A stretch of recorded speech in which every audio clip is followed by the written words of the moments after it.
स्वागत है आप सभी का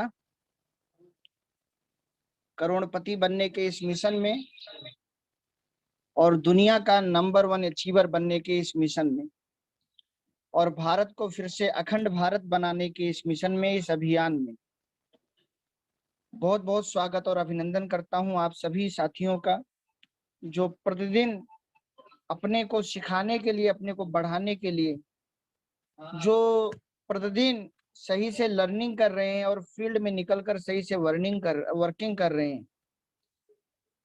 वो सारे लोग निसंदेह आने वाले समय में बहुत ही बड़े मंच पर जाने वाले हैं। दोस्तों, आने वाला जो समय है ये नेटवर्क मार्केटिंग का है, नेटवर्क मार्केटिंग इंडस्ट्री का है। लेकिन अभी कोई कंपनी ऐसी नहीं है जो पूरी दुनिया में नंबर 1 हो। कोई नेटवर्कर ऐसा नहीं है जो पूरी दुनिया में नंबर 1 हो। लेकिन आने वाले समय में, अगले 10 साल के अंदर, न्यूज़पेपर में एक पेज आएगा जिसके ऊपर टॉप 10 नेटवर्क मार्केटिंग कंपनियों का नाम होगा।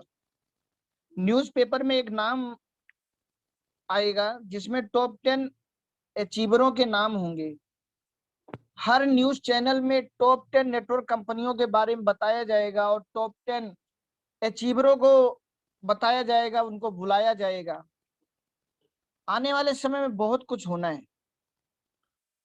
जिंदगी में जो भी इंसान वर्तमान को देखकर काम करता है वो भविष्य में कभी भी जिंदा नहीं रहता है। ना भविष्य में उसका नाम जिंदा रहता है, ना भविष्य में उसका मुकाम जिंदा रहता है, ना उसका दाम जिंदा रहता है, ना उसकी तस्वीर जिंदा रहती है। लेकिन जो लोग भविष्य को देखकर काम करते हैं वही लोग भविष्य में जिंदा रहते हैं। आज कितने ऐसे लोगों के नाम आप जानते हैं जिनको मरे हुए 50 साल, 500 साल, 5000 साल या 5 लाख साल हो चुका है, लेकिन फिर भी आज उनको इतिहास में आप जानते हैं, उनको पहचानते हैं, उनको मानते हैं। ये सब क्यों हुआ? सिर्फ एक कारण की वजह से हुआ कि जब भी वो वर्तमान में रहे होंगे तो उन्होंने वर्तमान में रहकर अपनी जिंदगी नहीं जी होगी। उन्होंने वर्तमान में रहते हुए भविष्य को देखा होगा, भविष्य को जाना होगा, भविष्य को पहचाना होगा और भविष्य के लिए अपनी जिंदगी लगा दी होगी। और उस जमाने के जितने भी वर्तमान लोग रहे होंगे, जो उनके साथ पैदा हुए, जो उनके साथ पले बढ़े, जो उनके साथ खड़े हुए, जो उनके साथ जिंदगी जिए, वो उस बात को नहीं समझ पाए, वो उस चीज को नहीं देख पाए।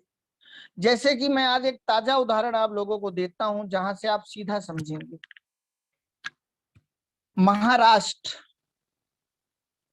बाला साहब ठाकरे, कौन नहीं जानता?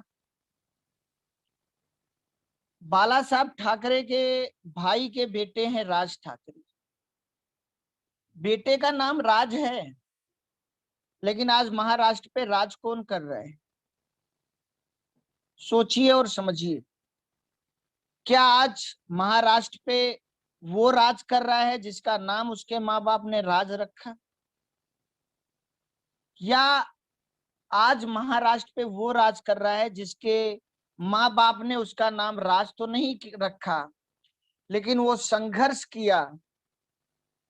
वो पहले इंसान, जब वो नौकरी छोड़ के उन्होंने ये चुनाव किया कि अब मैं अपनी जिंदगी महाराष्ट्र के लिए लगाऊंगा और महाराष्ट्र के लोगों के लिए लगाऊंगा, उनके अधिकारों के लिए लगाऊंगा।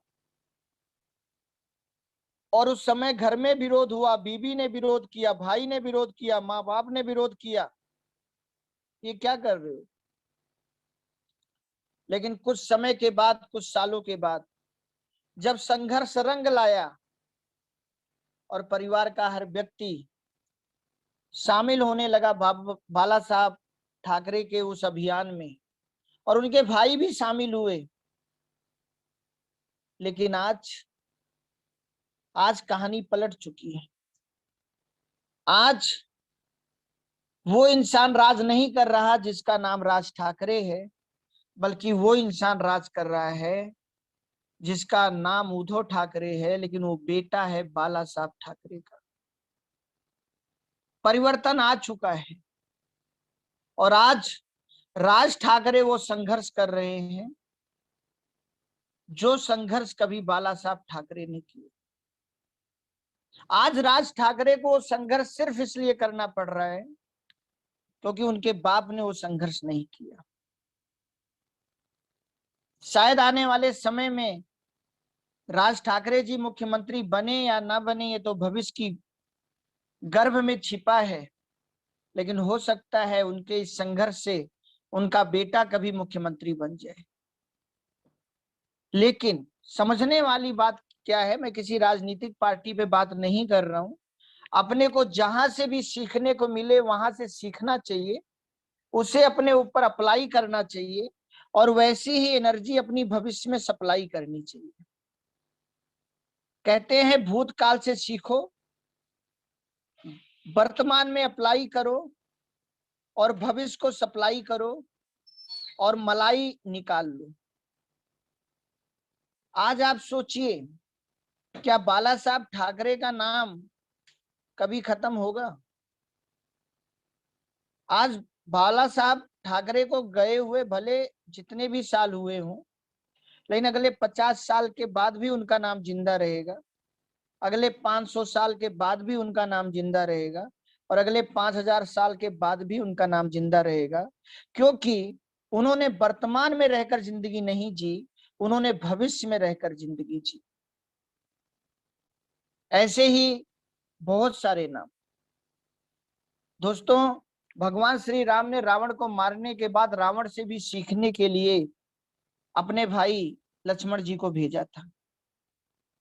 ये मैं इसलिए सुना रहा हूं कि आज दिन में एक होटल में बैठकर जब मैं अपने साथियों के साथ लंच कर रहा था और मैंने उस होटल के टीवी में देखा कि राज ठाकरे जी अभियान चला रहे हैं, तब मेरे दिमाग में ये विचार आया कि इनका नाम तो राज ठाकरे है, लेकिन आज ये महाराष्ट्र पे राज क्यों नहीं कर रहे?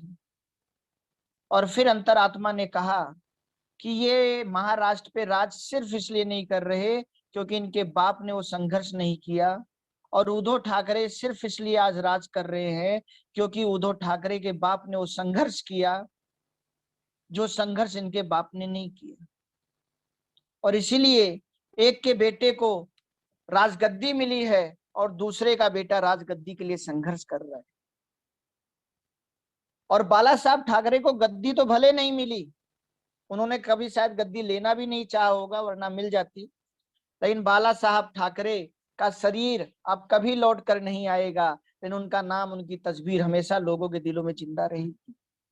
ऐसे ही बहुत कुछ होता है, बहुत सारी घटनाएं, बहुत सारी चीजें। आप सोचिए, जब कंप्यूटर युग की शुरुआत हुई, कितने सारे लोग ऐसे थे जिन्होंने कहा कि कंप्यूटर लोगों को बेरोजगार बना देगा। वो कंप्यूटर में निगेटिविटी ढूंढते थे, लेकिन कितने लोग ऐसे थे जिन्होंने कंप्यूटर में भविष्य ढूंढा और आज वो भविष्य में टाटा बिरला को भी अमीरी में पिछाड़ चुके हैं और भविष्य में हमेशा उनका नाम जिंदा रहेगा।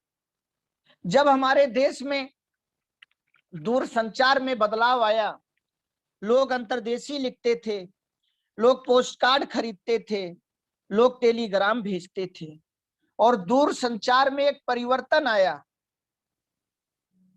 कितने लोगों ने उसमें भविष्य देखा और कितने लोगों ने नहीं देखा। बहुत सारी समझदार इंसान का पहचान यही है, चाहे आज आप कोई व्यापारी हो, चाहे आज आप कोई डॉक्टर हो, इंजीनियर हो, आपके पास कितनी काबिलियत है ये मायने नहीं रखता, मायने ये रखता है आपके पास समझदारी कितनी है। क्योंकि काबिलियत एक दिन तेल लेने चली जाती है, काबिलियत एक दिन जीरो हो जाती है और समझदारी एक दिन हीरो हो जाती है। काबिलियत बहुत लोगों के पास है, समझदारी कितने के पास है? काबिलियत तो रावण के पास भी बहुत थी, शकुनी के पास भी बहुत थी, समझ नहीं थी शायद। काबिलियत ओसामा बिन लादेन के पास भी बहुत थी, समझ नहीं थी। लेकिन माननीय श्री एपीजे अब्दुल कलाम जी के पास काबिलियत भी थी और समझ भी थी। इसीलिए आज उनकी मजार पर हर कोई जाने को तैयार है और हर कोई सम्मान से उनका नाम लेता है। काबिलियत बहुत सारे क्रिकेटरों के पास थी, लेकिन समझ नहीं थी। कोई आउट होने के बाद बल्ला पटक देता था, कोई स्टंप उखाड़ देता था, कोई एम्पायर से लड़ जाता था, कोई अपने काबिलियत के दम पर मैच फिक्सिंग कर लेता था। सचिन तेंदुलकर के पास काबिलियत भी थी और समझ भी थी। कितनी बार 99 पर आउट, सबसे ज्यादा बार दुनिया का अगर सबसे ज्यादा बार 99 पर आउट होने वाला कोई खिलाड़ी है तो सचिन तेंदुलकर जी। ईश्वर ने कितनी परीक्षा ली, लेकिन कभी बल्ला नहीं पटका, कभी स्टंप नहीं उखाड़ा, कभी अंपायर से नहीं लड़े, केवल खेलते रहे और झेलते रहे। कितने लोग आए होंगे कितनी बार ये कहने कि मैच फिक्सिंग कर लीजिए, इस बार इंडिया को हरा दीजिए, इतना रुपया हम आपको दे देंगे। अपनी काबिलियत का कभी गलत उपयोग नहीं किया, समझदार थे। आज क्रिकेट के भगवान कहे जाते हैं, भगवान शब्द नाम में लग गया। ये काबिलियत से नहीं आता, ये समझदारी से आता है। हमारे देश के जितने भी कुर्बान लोग हैं, चाहे भगत सिंह जी हो, चाहे चंद्रशेखर आजाद जी हो, चाहे मंगल पांडे जी हो, चाहे झांसी की रानी हो, आज झांसी के राजा को कौन जानता है? झांसी की रानी झांसी की बहू थी, मायका नहीं था उनका, बहू बनकर आई थी। लेकिन आज उस झांसी के राजा को कोई नहीं जानता जिसके यहाँ वो बहू बन के आई थी। लेकिन उस झांसी के रानी को हर कोई जानता है, क्योंकि उनके पास समझ थी अपनी काबिलियत को दिखाने की। भले मौत आ गई, लेकिन आज अंग्रेज भी सम्मान से नाम लेते हैं। मैं ये बात आज सिर्फ इसलिए आपसे कह रहा हूं, और ये कुछ उदाहरण इसलिए दे रहा हूं, ऐसे बहुत सारे उदाहरण हैं कि आने वाला समय नेटवर्क मार्केटिंग का आने जा रहा है। या तो आप संघर्ष कर लीजिए और या तो अपने बच्चे को संघर्ष के लिए तैयार कर दीजिए, और एक दिन वो सोचे काश मेरे बापू ने संघर्ष कर लिया होता तो आज मैं ऐसे ना रोता, मैं भी आज बड़े बड़े सपने सजोता। काश मेरा बापू उस समय फील्ड में निकल कर अगर लोगों के दिमाग में नेटवर्किंग का बीज बोता तो आज मैं ऐसे ना रोता। बहुत बड़ा परिवर्तन आने जा रहा है, और आज नेटवर्किंग में उतना संघर्ष नहीं करना जितना संघर्ष और क्षेत्रों में करना पड़ा है अपने को कामयाब करने के लिए। आज उतना संघर्ष नहीं करना। आप देखिए बाला साहब ठाकरे फिल्म, क्या उतना संघर्ष करना है जितना उन्होंने झेला? उतना संघर्ष नहीं करना आज। लेकिन फिर भी नेटवर्क मार्केटिंग में लोग ज्वाइन होकर सोचते हैं हम स्टार हो जाएंगे। लोग 4 कंपनियां ज्वाइन करके सोचते हैं हम स्टार हो जाएंगे। आप सोचिए बाला साहब ठाकरे ने कभी भी अगर अपने वसूलों से समझौता किया होता तो आज क्या उनका नाम सम्मान से लिया जाता? और मायने नहीं रखता आपका शरीर क्या है, मायने रखता है आपकी सोच, आपकी बातें, आपका समझ क्या है। बाला साहब ठाकरे की शरीर ऐसी थी कि लगता था अगर एक थप्पड़ मार दो तो गिर जाएंगे, लेकिन जब वो बोलते थे, जब वो दहाड़ते थे, जब उनकी जीभ चलती थी तो पूरा महाराष्ट्र नहीं पूरा भारत हिलता था। शरीर से भले कमजोर हो जाना, अपने समझ से कमजोर मत होना, अपनी बातों से कमजोर मत होना। और कहते हैं जब तक आपकी खुद से होने वाली बातें नहीं बदलेंगी तब तक आपकी दुनिया से होने वाली मुलाकातें नहीं बदलेंगी। आप जो सोच के घर से निकलते हो वही तो बात दुनिया से करोगी। जो आप खुद में सोच रहे हो, एक इंसान फटा कपड़ा पहनता है और वो सोचता है मैं गरीब हूं, मैं लाचार हूं, मैं बेकार हूं, मैंने फटा कपड़ा पहना है, और लोग उसको चिढ़ाते हैं, लोग उस पर हंसते हैं। लेकिन एक इंसान फटा कपड़ा पहन के निकलता है और वो कहता है ये फैशन है, वो सोच रहा है ये फैशन है। कौन हंसता है उसके ऊपर, कौन चिढ़ाता है उसको? कभी जाकर किसी फटे कपड़े फटी जींस पहने वाले को चिढ़ा के देखना, वो ऐसी बात बोलेगा कि आप चिढ़ जाओगे। वो ऐसी बात बोलेगा कि हम शर्मिंदा हो जाएंगे। आप उसे बोलो बेटा बहुत गरीब हो क्या जो फटे कपड़े पहने हो, लाचार हो, बेकार हो जो फटे कपड़े पहने हो, मैं खरीद के दे दूं? वो बोलेगा किस दुनिया में जी रहे हो, कितने पिछड़े इंसान हो आप। फटा कपड़ा फैशन बन चुका है सर। और आज हम नेटवर्क मार्केटिंग में केवल इसलिए फील्ड में नहीं निकलते कि कहीं लोग ये ना कह दें तू भी शुरू हो गया।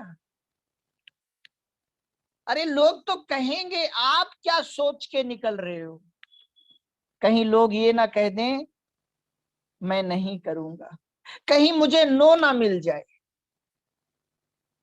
हम नो नहीं सुनना चाहते, हम दुनिया में रिजेक्ट नहीं होना चाहते। और नेटवर्क मार्केटिंग करने का सबसे गलत तरीके में जो नेक्स्ट तरीका है वो यही है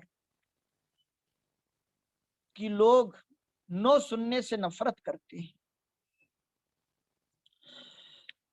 जबकि जितने समझदार लीडर हैं, जितने कामयाब लीडर हैं, जो आज करोड़ों अरबों कमा रहे हैं, जिनको यूट्यूब पर आप देखते हो, जिनको अपना आप आइडियल मानते हो, जिनके नाम के साथ आप रिस्पेक्टेड शब्द लगाते हो, क्या वो उस कंपनी में अकेले ज्वाइन हुए?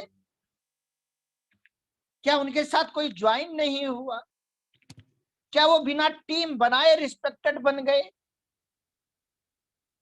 अगर वो किसी कंपनी में ज्वाइन हुए, अगर उनके साथ बहुत सारे लोग ज्वाइन हुए, अगर एक बहुत बड़ी टीम बनाने के बाद वो कामयाब हुए, तो कहां हैं वो लोग जो उनके साथ ज्वाइन हुए थे? कहां हैं वो लोग जिनको उन्होंने ज्वाइन कराया था? कहां हैं वो लोग जिस टीम को बनाने के बाद वो सक्सेस हुए? अंतर सिर्फ इतना ही है दोस्तों, वो जितने भी कामयाब लीडर हैं जिस भी कंपनी में, उनको एक ही बात समझ में आ गई कि नो सुनने से अगर मैं बेकार से स्टार बन सकता हूं, अगर नो सुनने से मैं करोड़ों रुपया महीना कमा सकता हूं, अगर नो सुनने से मैं अपने परिवार को एक अच्छी लग्जरी लाइफ दे सकता हूं, अगर नो सुनने से मैं अपने जिंदगी के सारे सपने पूरा कर सकता हूं, अगर नो सुनने से मेरी लाइफ में चैन आ सकता है, अगर नो सुनने से मैं अपनी पत्नी की हर मांग पूरी कर सकता हूं, अगर नो सुनने से मैं अपने बच्चे की हर मांग पूरी कर सकता हूं, अगर नो सुनने से एक दिन यूट्यूब पर लोग मुझे देखेंगे, अगर नो सुनने से मैं एक दिन लोगों का आइडियल बन सकता हूं, अगर नो सुनने से जब नेटवर्क मार्केटिंग पूरे भारत में धूम मचाएगी तो मैं सेलिब्रिटी बन सकता हूं, तो मैं नो सुनूंगा, मैं खूब नो सुनूंगा। नो तो एक मिट्टी की तरह है। जब आप पानी के लिए खुदाई करते हैं तो आपको पहले फावड़े में मिट्टी मिलती है, दूसरे फावड़े में भी मिट्टी मिलती है, तीसरे फावड़े में भी मिट्टी मिलती है, 10 फुट पर भी मिट्टी मिलती है, 20 फुट पर भी मिट्टी मिलती है, 30 फुट पर भी मिट्टी मिलती है, 4 फुट पर भी मिट्टी मिलती है, 5 फुट पर भी मिट्टी मिलती है, 60 70 80 90 100 फीट पर भी कई बार मिट्टी मिलती है। लेकिन आप खुदाई बंद नहीं करते क्योंकि आपकी सोच में है, आपने अपने को समझाया है बेटा खोदते रहे, बेटा खोदते रहे, बेटा खोदते रहे, पानी मिलेगा। किस फावड़े को मारने के बाद पानी मिलेगा ये तो नहीं पता, लेकिन अगर तू खोदता रहेगा तो पानी जरूर मिलेगा। और जैसे जैसे तू गहराई में जाएगा मिट्टी नरम मिलती जाएगी, जितना तू ऊपर रहेगा उतनी ही मिट्टी कड़ी मिलेगी। ऐसे ही आज हीरे की खुदाई होती है और लोग एक हीरे को तलाशने के लिए कोयले का पहाड़ लगा देते हैं, करोड़ों अरबों रुपए खर्च कर देते हैं, लेकिन वो खोदना बंद नहीं करते, क्योंकि उनको पता है कोयला के अंदर ही हीरा है। ऐसे ही आज समुद्र में मोती के लिए लोग डुबकियां लगाते हैं, और इस पर माननीय श्री हरिवंश राय बच्चन जी ने कितनी अच्छी कविता लिखी है कि गोता सिंधु में गोताखोर लगाता है, जा जाकर खाली हाथ लौट वो आता है, मिलते ना मोती उसे सहजे पानी में, बढ़ता गुस्सा दूना इसी हैरानी में, आखिर उसकी मुट्ठी खाली हर बार नहीं होती, कोशिश करने वालों की कभी हार नहीं होती, और बिना किए जय जयकार नहीं होती। कितनी अच्छी बात लिखी है। एक बार की डुबकी में उसको थोड़ी मिल जाती है मोती, लेकिन वो बार बार लगाता है। अच्छा आप सोचिए, जितनी बार मोती नहीं मिल रहा वो एक नो ही तो है। जितनी बार आप फावड़ा मार रहे हो और आपको पानी नहीं मिल रहा वो एक नो ही तो है। जितनी बार आप कोयले की खुदाई कर रहे हो और आपको कोयला मिल रहा है और आप हीरे के लिए खुदाई कर रहे हो, वो एक नो ही तो है। लेकिन वहां पर व्यक्ति मोहब्बत करता है, क्योंकि उसके अंदर है, उसके अंदर चल रहा है, उसकी खुद से जो बातें हो रही है उसमें वो ये सोच रहा है और समझ रहा है कि इसी नो के बाद तो मुझे वो पानी रूपी यश मिलेगा, इसी नो के बाद तो मुझे यश रूपी मोती मिलेगा, इसी यश नो के बाद तो मुझे वो हीरे रूपी यश मिलेगा। वो संघर्ष करता है, वो संघर्ष से नहीं डरता। और कई बार हम ऐसी जगह खुदाई करते हैं जहां पर पानी नहीं मिलता, तो हम दूसरी जगह खुदाई करते हैं, हम खुदाई बंद नहीं कर देते हैं। ऐसा क्यों होता है? ऐसा सिर्फ इसलिए होता है क्योंकि आज हम उस जमाने में पैदा हुए हैं जिस जमाने में हमने बचपन से देखा है कुआं, जिस जमाने में हमने बचपन से देखा है नल और उससे निकलता हुआ जल, हमने बचपन से देखा है। और इसीलिए हम कहते हैं कि अगर उसको मिला है तो हमें भी मिलेगा। हमने बचपन से देखा है, बचपन से किताबों में पढ़ा है, बचपन से ये समझा है कि हीरा कोयले में मिलता है। ऐसे मोती के बारे में हम जानते हैं और हम तैयार हो जाते हैं। आज नेटवर्किंग में सिर्फ ऐसा इसलिए नहीं हो रहा अभी क्योंकि हम उस जमाने में नहीं पैदा हुए जिस जमाने में हमने देखा हो कि किसी के बापू ने अपनी पूरी जिंदगी सही प्रोडक्ट बेस्ड कंपनी में लगाई हो और उसके संघर्ष से उसके बेटे की जिंदगी में हर्ष हो, उसका बेटा फर्श से अर्श हो, उसका बेटा ऐसी ऐसी चीज को स्पर्श करता हो जो हमारे लिए सपना है। हमने ऐसा नहीं देखा, लेकिन अगले 25 साल में लोग देखना शुरू कर देंगे। किसी भी इंडस्ट्री को, समाज को समझ आने में कम से कम 50 साल लगता है, कम से कम 50 साल लगता है, क्योंकि 50 साल में एक पीढ़ी खत्म होती है, 50 साल में एक पीढ़ी जवान होती है और 50 साल में एक नई पीढ़ी का जन्म होता है। 50 साल में 3 घटनाएं होती हैं। जो घर के बुजुर्ग हैं वो अपना पूरा सब कुछ करके पवेलियन लौट जाते हैं, ओवर उनका पूरा हो जाता है। जो बच्चे थे वो बड़े हो जाते हैं, अपने पैरों पर खड़े हो जाते हैं, और जो नया भविष्य है घर का उनका जन्म हो जाता है, जैसे कि हम आप। लेकिन सोचिए आज के 50 साल पहले नौकरी करने हमारे इस भारत में कितने प्रतिशत लोग जाते थे? जब नौकरी का शुरुआती दौर था, कितने लोग फौजी बनना चाहते थे, कितने लोग टीचर बनना चाहते थे, कितने लोग रेलवे मास्टर बनना चाहते थे।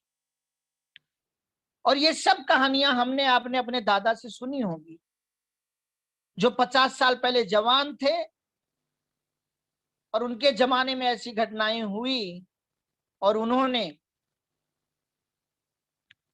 नकार दिया। उन्होंने कहा नहीं नहीं, हम ब्राह्मण, हम क्षत्रिय, हम बड़े बड़े व्यापारी, हम नौकरी करेंगे। और आज आप सोचिए, उसी नौकरी के लिए कितना कंपटीशन है, क्योंकि आज के समाज को समझ आ गया है। ऐसे फिल्म जगत ले लीजिए, आज के 50 साल पहले कितने लोग फिल्म जगत में करियर बनाना चाहते थे, बल्कि जो फिल्म देखने जाता था उसको घर से निकाल दिया जाता था, सबसे नाकारा समझा जाता था। आज के 50 साल पहले कितने लोग क्रिकेट में करियर बनाना चाहते थे, लेकिन जिसके बापू ने क्रिकेट में करियर बना लिया, आज वो सुनील गावस्कर कहलाते हैं, कपिल देव कहलाते हैं। क्या उस जमाने में हमारे आपके बापूजी या दादाजी नहीं थे? सोचिए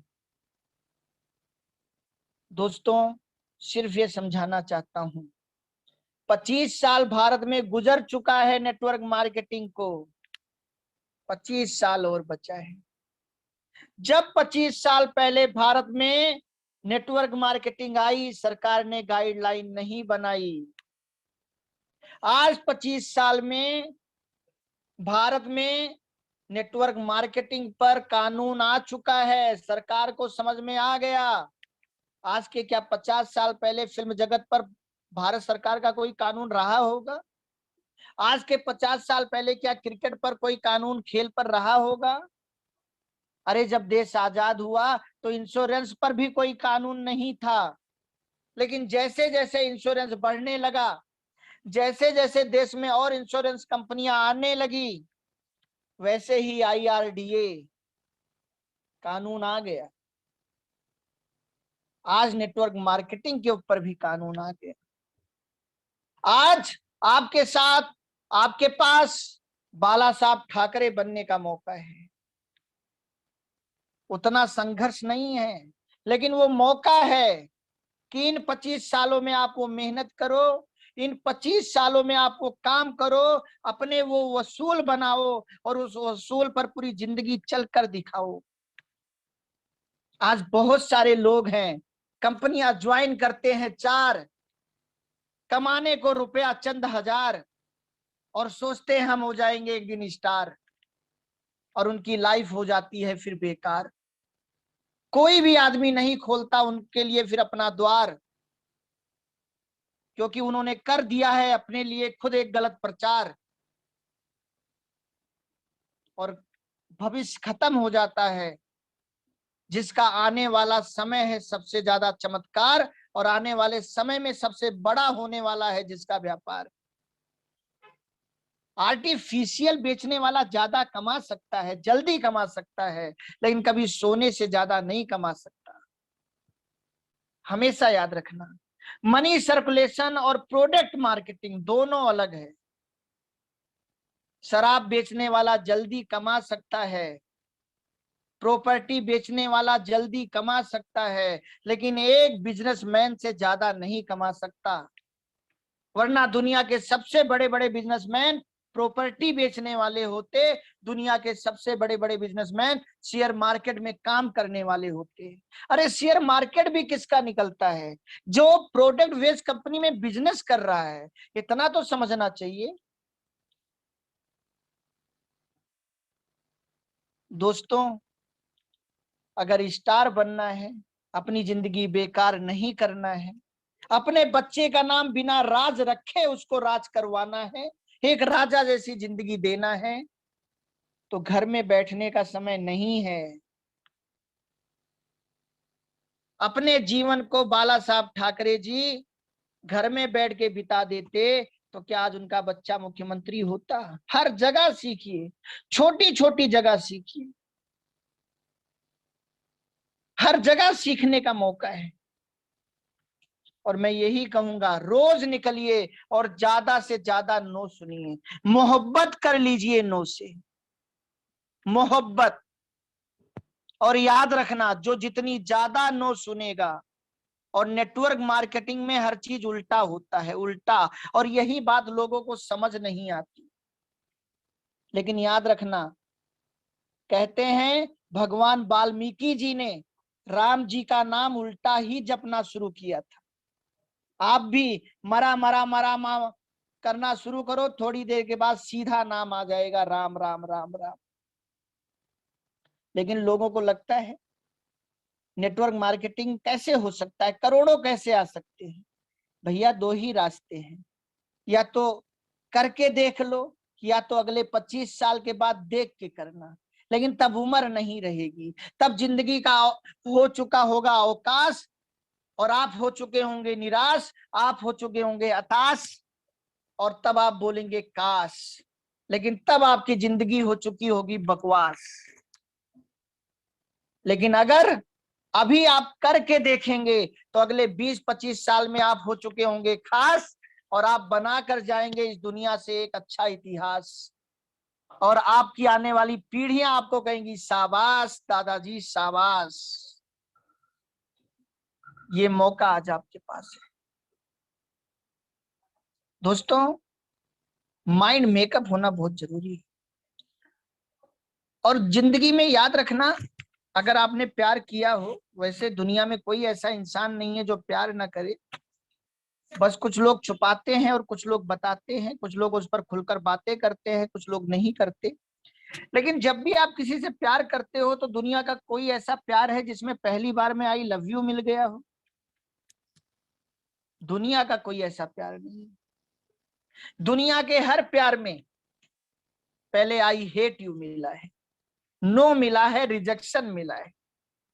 आप किसी की भी लव स्टोरी उठाकर देख लो, लेकिन जब उस इंसान ने प्रोस्पेक्टिंग की उसकी, तो उसको नो मिला। लेकिन जब वो फॉलो अप करता रहा, फॉलो अप करता रहा, फॉलो अप करता रहा, उसने ये सोचा कि ये नो मुझे नहीं मिला है, मेरे प्रस्ताव को नो मिला है, मेरे प्रपोजल को नो मिला है, मेरे व्यवहार को नो मिला है। और जब उस इंसान ने अपने व्यवहार को सुधारा, अपने आप को सुधारा, कुछ और अच्छा करके गया, तो उसी व्यक्ति को यश मिला। और मैं आपको उदाहरण के साथ बता रहा हूं। आज मीटिंग खत्म होने के बाद आप सारे लोग यूट्यूब पे डालिएगा शाहरुख खान गौरी खान लव स्टोरी, और देखिएगा सबसे बड़ी चीज क्या है दोस्तों। हम कुछ समझना नहीं चाहते, हम वहां बहुत सारा समय खर्च करते हैं जहां मनोरंजन हो, लेकिन हम वहां समय खर्च नहीं करते जहां ज्ञान हो। और अगर आपको रियल लाइफ का हीरो बनना है, और एक चीज याद रखना, भले ही ईश्वर ने आपको वो शकल नहीं दी, वो बॉडी नहीं दी कि आप रियल लाइफ के हीरो बन जाओ, लेकिन ईश्वर ने आपको वो अकल जरूर दी है, जिसे अगर आपने सही से लगाया तो एक दिन आप रियल लाइफ के हीरो जरूर बनोगे। और नेटवर्किंग में तो बहुत ज्यादा मौका इसमें मिल रहा है। शाहरुख खान जी की कहानी को आप देखना, गौरी खान जी की। जब शाहरुख खान और गौरी खान एक पार्टी में मिलते हैं और पहली नजर में शाहरुख खान जी को गौरी खान जी पसंद आती हैं, और वो मन में ही ये सोच लेते हैं कि मुझे इसे अपने प्यार का प्लान जरूर दिखाना है। और फिर शुरू होता है सिलसिला फॉलो अप का, और फॉलो अप करते हैं शाहरुख खान जी, लगातार करते हैं। और फिर एक जगह ऐसी मुलाकात होती है जहां प्लान दिखाया जाता है, प्रपोज किया जाता है, और गौरी खान जी डायरेक्ट मना कर देती हैं, क्योंकि वो एक ब्राह्मण परिवार से आती हैं, उनके पिताजी फौजी हैं पंजाब में, और वो डायरेक्ट मना कर देती हैं। लेकिन शाहरुख खान जी उस प्रस्ताव को केवल एक शब्द समझते हैं, एक नो समझते हैं, उसको वो हकीकत नहीं समझते, और वो फॉलो अप करना बंद नहीं करते। और बाद में गौरी खान जी के बहुत सारे रिश्तेदार और उनके भाई मिलकर शाहरुख खान जी को ताबड़तोड़ हमला कर देते हैं। आप सोचिए, प्यार में मार, वार प्रहार, फिर भी शाहरुख खान जी ने छोड़ा नहीं फॉलो अप। और जब उनको पता चला कि गौरी खान जी मुंबई चली गई हैं, तो अपनी मां से उधार 10,000 रुपया मांगा अपने प्यार के लिए, कि मुझे जाकर उन्हें वहां ढूंढना है और प्रपोज करना है, फिर से प्रस्ताव देना है। और वो 10,000 रुपया लेकर जाते हैं और गौरी खान जी को ढूंढ निकालते हैं। अब थोड़ा सा असर गौरी खान जी के ऊपर होता है। ऐसा प्रेमी जो मुझे दिल्ली से ढूंढते हुए मुंबई आ गया और ढूंढ निकाला। लेकिन फिर भी गौरी खान जी उन्हें यस नहीं कहती, उन्हें नो कह देती हैं, क्योंकि उस समय शाहरुख खान जी सितारे नहीं बेचारे थे, स्टार नहीं बेकार थे। फिल्म सिटी जाने के लिए भी उनके पास पैसे नहीं होते थे, मुंबई के बेंचों पर सोते थे और अपने आप में दिल ही दिल रोते थे कि जिस इंसान के लिए मैं दिल्ली से चलकर मुंबई आया, वो इंसान अभी भी मुझे नहीं समझ रहा। लेकिन अंदर ही अंदर एक सपना संजोते थे और अपने अंदर अच्छी बातें बोते थे। लेकिन फिर मुंबई से वापस दिल्ली चली आई गौरी खान, और यहां पर शाहरुख खान जी मुंबई में ही रुके और उन्होंने अब अपने को सफल करने में अपनी एनर्जी लगाई। प्यार करना नहीं छोड़ा, पत्र भेजते रहे। लेकिन गौरी खान जी के जीवन में उस समय कई और लोगों का आना हुआ। वो गाना है ना, अभी तुमको मेरी जरूरत नहीं, बहुत चाहने वाले मिल जाएंगे। अभी तुम हो एक कली कमलिनी, बहुत चाहने वाले मिल जाएंगे। लेकिन जब दर्पण भी तुमको डराने लगे, अंधेरा भी तुमको डराने लगे, तब तुम मेरे पास आना प्रिय। मेरा घर खुला है, खुला ही रहेगा सदा तेरे लिए। ऐसा ही कुछ हुआ। शाहरुख खान जी किस्मत का साथ मिला, शाहरुख खान जी लाइफ में आगे बढ़े, उनको एक धारावाहिक में काम मिला, बाद में फिल्मों में काम मिलना शुरू हुआ। लेकिन अपनी प्रोस्पेक्टिंग नहीं बदली, लगातार आदान प्रदान होता था। लेकिन एक भी चिट्ठी गौरी खान की नहीं आती थी। लेकिन एक समय वो आया जब गौरी खान जी ने प्यार में धोखा पाया और उनको शाहरुख खान जी का प्यार समझ आया, और उन्होंने फिर अपना कदम आगे बढ़ाया और उन्होंने फिर शाहरुख खान जी को बुलाया। और आज आप देखिए, आप सोचिए, कहानी सुनाने का मकसद सिर्फ एक है। अगर शाहरुख खान जी ने उस नोस को सुनकर हार मान लिया होता, तो क्या आज गौरी खान उनके साथ होती? ऐसे जितनी भी लव स्टोरी है, और याद रखिएगा, प्यार बिना टकरार के और इश्क बिना रिस्क के कभी हो नहीं सकता। दुनिया का कोई ऐसा पति पत्नी नहीं है, जितनी भी अरेंज मैरिज हुई है, कि उनमें कभी टकरार ना हो। और दुनिया की कोई ऐसी लव मैरिज नहीं है जिसमें कोई रिस्क ना हो। और लोग रिस्क लेने से ही डर जाते हैं, और इसीलिए किसी दूसरे को प्यार करने वाले को अपने घर ले आते हैं, या जो किसी और को प्यार कर रही होती हैं वो दूसरे के घर चली जाती हैं। कारण सिर्फ एक, वो रिस्क नहीं ले पाते। जब वो प्यार करते हैं, जब वो दोस्ती करते हैं, तब माँ बाप से नहीं पूछते। लेकिन जब उसको निभाने की बारी आती है तो माँ बाप से पूछने लग जाते हैं। और भगवान श्री कृष्ण ने सिखाया है, इसीलिए शायद माँ रुक्मिणी को और बाद में अपनी बहन को, स्वयं सुभद्रा जी को, उन्होंने उस कीमत को चुकवाया है। और आने वाले कलयुग में लोगों को ये समझाया है कि अगर अपनी मनचाही चीज पानी है, चाहे वो प्यार है, चाहे व्यापार है, चाहे संसार में कोई भी चीज है तो उसके लिए रिस्क तो लेना ही पड़ेगा, उसके लिए एक बार संघर्ष तो करना ही पड़ेगा, लड़ाई तो करनी ही पड़ेगी। कभी अपने से लड़ना होगा, कभी दुनिया से लड़ना होगा, कभी अपने को समझाना होगा, कभी दुनिया को समझाना होगा, और हम यही नहीं कर पाते। हम नेटवर्क मार्केटिंग के सुपरस्टार बनना चाहते हैं, लेकिन हम अपने को ये नहीं समझा पाते कि बेटा नो सुन, नो का उल्टा ऑन। अभी आप अपने सामने नो लिखिए और उसका उल्टा क्या है, ऑन। नो कहता है बेटा नो सुन के ऑफ मत हो जाना, नो सुन के स्लो मत हो जाना। अगर अपनी लाइफ में ग्लो चाहते हो तो नो सुनकर ऑन रहो, और जब ऑन रहोगे तो और प्लान दिखाओगे, फिर नो मिलेगा, फिर ऑन रहोगे, फिर और प्लान दिखाओगे, फिर नो मिलेगा, फिर ऑन रहोगे, फिर और प्लान दिखाओगे। प्रस्ताव पर प्रस्ताव देते रहिए। कई लोगों को एक लोग मना कर देते हैं, प्यार में हो जाकर सुसाइड कर लेते हैं। इससे कौन सी लाइट आ जाएगी? ये गाना गाने से क्या फायदा? बिल्लो रानी तू कहे तो अभी जान दे दूं। जान देने के बाद क्या बिल्लो रानी मिल जाएंगी?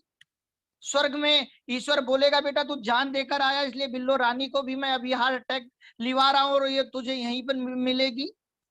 अरे बिल्लो रानी नो कह रही है, या तो कुछ ऐसा करो कि बिल्लो रानी एक दिन हाँ कह दे, और या तो पता नहीं बिल्लो रानी को मना करने दो, पता नहीं कितनी छम्मक छल्लो है, जाकर और कहीं प्रोस्पेक्टिंग करो और कहीं प्लान दो। पता नहीं कितने लोग हैं जो तुम्हारी लाइफ में आएंगे और एक दिन तुम्हारा परिवार बसाएंगे। राजेश खन्ना जी को भी किसी ने मना किया था, अगर वो उसके मना करने पर सुसाइड कर लेते तो आज क्या फिल्म जगत के पहले सुपरस्टार बनते? उनको भी नो मिली थी। कोई ऐसा राजनेता नहीं है जो पहले चुनाव में जीता हो और देश का मुख्यमंत्री और प्रधानमंत्री बना हो। सुषमा स्वराज जी 3 बार करनाल से हारी हैं, मतलब 3 बार वहां की जनता ने उन्होंने नो कहा है। अटल बिहारी जी लखनऊ से 3 बार हारे हैं, और जब चौथी बार गए तो जाकर ये बोला कि इस बार मैं जीतने के लिए नहीं आया हूं, आप लोग मुझे फिर एक बार हराओ। मैं इसलिए आया हूं और आपको ये बताने आया हूं कि जब तक आप लोग मुझे नहीं जिता दोगे मैं तब तक आता रहूंगा, कितना मुझे हराओगे। और ये बात सुनकर ऐसा माहौल बना कि जनता ने उन्हें जिता दिया।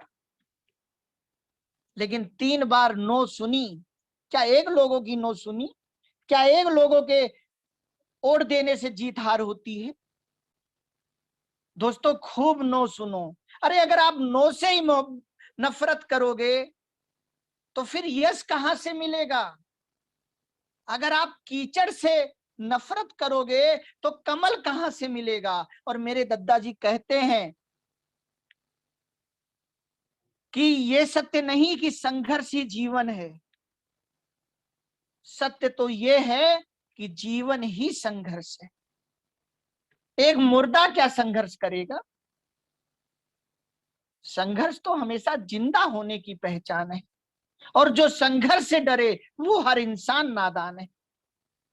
ये सच नहीं है कि कमल कीचड़ में खिलता है, ये दादाजी बचपन से समझाते आए। और धन्यवाद माता रानी का, जिन्होंने मेरी जिंदगी के लिए मेरे दादाजी को चुना। मेरा एक पिता मेरे से छीना, लेकिन एक दूसरा पिता, एक दूसरी माता मुझे दे दी, और जिन्होंने समझाया कि बेटा जब भी कमल को खिलना है उसे कीचड़ को ही चुनना पड़े। मिनरल वाटर में अगर कमल खिलता तो आज हर आंगन में नजर आता, और इसीलिए लोग गुलाब से, गेंदा से सबसे काम चला लेते हैं, लेकिन कमल नहीं उगाते। और इसीलिए आज तक किसी और फूल को राष्ट्रीय फूल का अवार्ड नहीं मिला, क्योंकि जो कीचड़ में खिले लेकिन कीचड़ को अपने ऊपर अशुद्धता ना लाने दे, वो कमल है।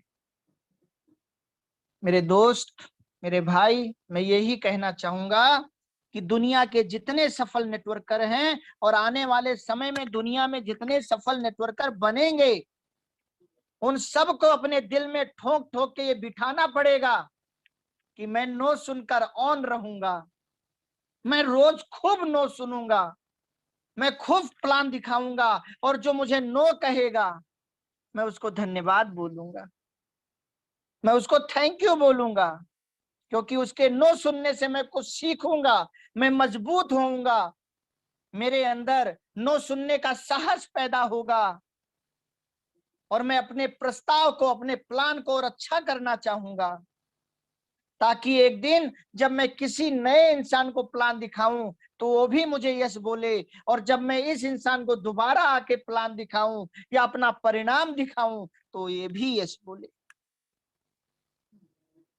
ये साहस कब आएगा?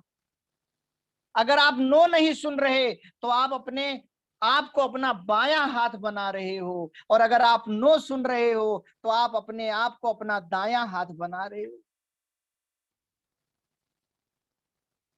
इस नो सुनने के ऊपर और भी पार्ट बाकी है, जो अगली ट्रेनिंग में मैं आपको दूंगा। 9:45 हो चुके हैं।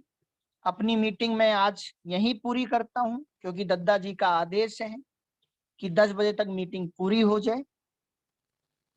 तो दोस्तों, बहुत बहुत धन्यवाद। मैं ये चाहता हूं, जो चाहत है कि आने वाले समय में दुनिया की नंबर 1 कंपनी जेएमबीडी हो, जिसके लिए दद्दा जी ने दिन रात एक कर दिया है, और ऐसे ऐसे प्रोडक्ट दे दिए हैं जो आज दुनिया में किसी कंपनी के पास नहीं है। मुझे गर्व है कि मेरे दद्दा उन उसूलों पे काम करते हैं, समझौता नहीं करते, और वो प्रोडक्ट लेकर आए जिससे आप फील्ड में निकलने पर हम ना घबराएं, बल्कि उसका रिजल्ट देखकर हम सब मुस्कुराएं और लगातार आगे बढ़ते जाएं। लेकिन मेरी ये भी चाहत है कि आप सब दुनिया के नंबर 1 अचीवर बने। खुदा करे आप सबकी जिंदगी में वो मुकाम आए, जब भी कोई ले नेटवर्किंग में सफल लीडरों का नाम, जब भी कोई ले जेएमबीडी में सफल लीडरों का नाम, पूरी दुनिया में आप सबका नाम आए। ये मेरी चाहत है, और इसीलिए आज प्रोडक्ट, प्लान, एजुकेशन सब जेएमबीडी की माता रानी की कृपा से नंबर 1 होता जा रहा है। और आने वाले समय में सबसे ज्यादा करोड़पति, सबसे जल्दी करोड़पति बनाने वाली अगर कोई कंपनी होगी तो नेटवर्क मार्केटिंग में जेएमबीडी होगी। तो दोस्तों, क्या हमें आपको मिलकर उस इंसान को, उस महान इंसान को, उस फरिश्ते को जो 1 अप्रैल के दिन इस दुनिया में आया है, हमें आपको नहीं चाहिए कि हम इतना नो सुने, इतना नो सुने, इतना नो सुने कि इतनी यश मिले, इतनी यश मिले, इतनी यश मिले कि दुनिया का सबसे बड़ा नेटवर्क, अगर आने वाले 5 सालों में कोई पूछे दुनिया की सबसे बड़े नेटवर्क वाली कंपनी कौन है, जेएमबीडी। दुनिया में सबसे अच्छे प्लान वाली कंपनी कौन है, जेएमबीडी।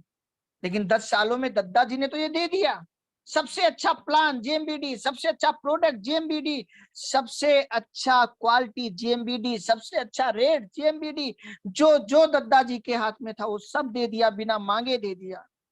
अगले 10 साल में हम आप क्या देंगे दद्दा जी?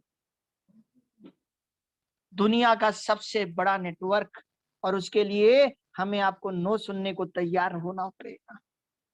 ये नो ही हमें गौन करा सकता है। तो नो से मोहब्बत कीजिए, क्योंकि ये एक परीक्षा है जिसमें ईश्वर को देखनी आपकी इच्छा है, जिसमें ईश्वर को देखनी आपकी शिक्षा है।